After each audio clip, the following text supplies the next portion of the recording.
ঈদ মানে আনন্দ, ঈদ মানে খুশি, ঈদের দিন আত্মীয় স্বজন আসবে, বাড়ি থাকবে হাসি, এটা বলতো আমার আম্মা। আম্মার মতো করে please like. Hello everyone, this is Fatema, welcome Fatema vlogs. ঈদের দ্বিতীয় পার্ট নিয়ে চলে আসলাম। এখানে চলে এসেছে আমার দেবরের বউ। আপনাদের নিশ্চয়ই মনে আছে টপ 10 থেকে আমি একটা ড্রেস নিয়েছিলাম, ঠিক আমি না, জায়ান নিয়েছিল তার চাস্তো বোনের জন্য। এই সেই চাস্তো বোন ড্রেস পরে আমাদের সামনে দিয়ে ঘুরঘুর করছে, কি যে সুইট লাগছে মাশাল্লাহ। এর মাঝখানে আমার ভাসুরের ছেলে চলে আসলো, সানি, তারপর হলো সুজয় ভাইয়া, তারপর হলো জনির বউ, বাচ্চা সবাই চলে আসছে। আর আমরা এখানে বসে বসে সবাই অনেক মনের সুখে আড্ডা দিচ্ছিলাম, আর বাচ্চারা খেলা করছিল। তো বাচ্চাদের অ্যাক্টিভিটি দেখলে অনেক ভাল লাগে। তো আমি রুমে যে শুভকে ডেকে নিয়ে আসলাম। শুভ আসার পরে আমার দেবর সুজয় সালাম করলো, কোলাকুলি করলো। যেহেতু ঈদ মোবারক, সবাই কোলাকুলি করবে, এটাই স্বাভাবিক। তো আমিও আমার দেবরের বুকে জড়িয়ে ধরলাম, কোলাকুলি করলাম। তারপর হলো জনির বুকে জড়িয়ে ধরলাম, কোলাকুলি করলাম। শুভ চলে গেলো বাচ্চাদের কাছে, বাচ্চাদের সাথে দুষ্টামি করা স্টার্ট করে দিল। তারপর হলো আমরা সবাই বসে আড্ডা দিচ্ছি আর গল্প করছি। এই আড্ডা দেওয়া না, গল্প করাটা অনেক ভাল লাগে ফ্যামিলির সাথে। আর বাচ্চারা তো ঈদের দিন মানে হলো তারা হই হুল্লোড় করবে, খেলাধুলা করবে, চিৎকার বাক্কার করবে, এটাই তো মজা, তাই না? এই যে তাদের অ্যাক্টিভিটি শুরু হয়ে গেল। একটা বল ছিল, বল নিয়ে দেখো সবগুলো কি যে দুষ্টামি করছে। আর আমি এখানে টেবিলে খাবার লাগিয়ে দিলাম।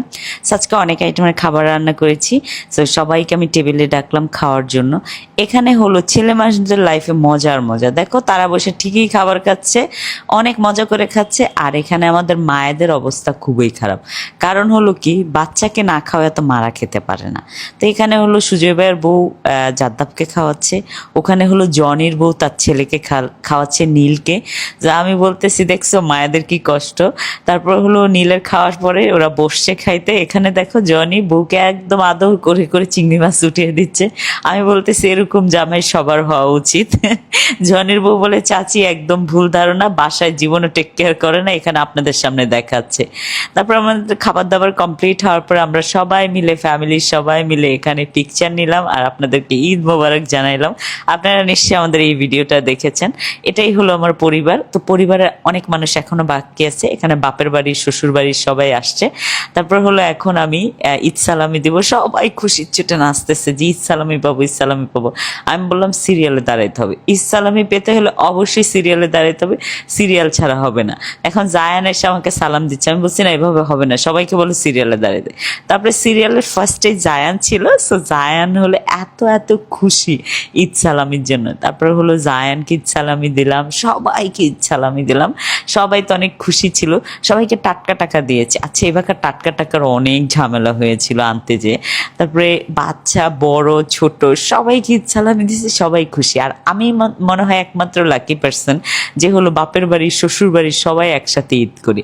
আমার এটা সবসময় ভাল লাগে, সেটা রোজার ঈদ হোক আর কোরবানি ঈদ হোক, সবসময় আমি বাপের বাড়ি শ্বশুর বাড়ি মিলে ঈদ করার চেষ্টা করি। ও এখানে আরও আত্মীয় স্বজন চলে আসছে শ্বশুর বাড়ির।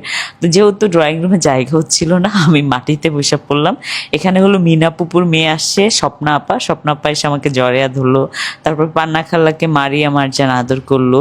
আর এখানে হলো সবাই চেয়ারে বসে আর আমি নিচে বসে বসে সবার সাথে গল্প করছি। আমার এই টাইমগুলো না এত সুইট যায়, ঈদের টাইমগুলা।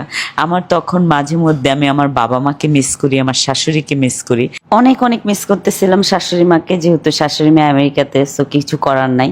আর এখানে হলো আমার সব বাইস্তিগুলো আসছে, যারা হলো আমাকে মেহেদি পড়ায়। আর হলো তাদের সাথে আমার মানে এভরি মেহেদি নাইট খুবই খুবই ভালো যায়, এত সুন্দর মেহেদি পড়ায়। সো রিয়া খুবই সুন্দর মেহেদি পড়ায়, থ্যাংক ইউ সো মাচ। তুমি আর যদি মেহেদি না পড়াইতে রাতে এসে আমার ভালোই লাগতো না। যাই হোক, আমরা অনেক আড্ডা দিলাম, অনেক মাস্তি করলাম বাপের বাড়ি শ্বশুর বাড়ি সবাই মিলে।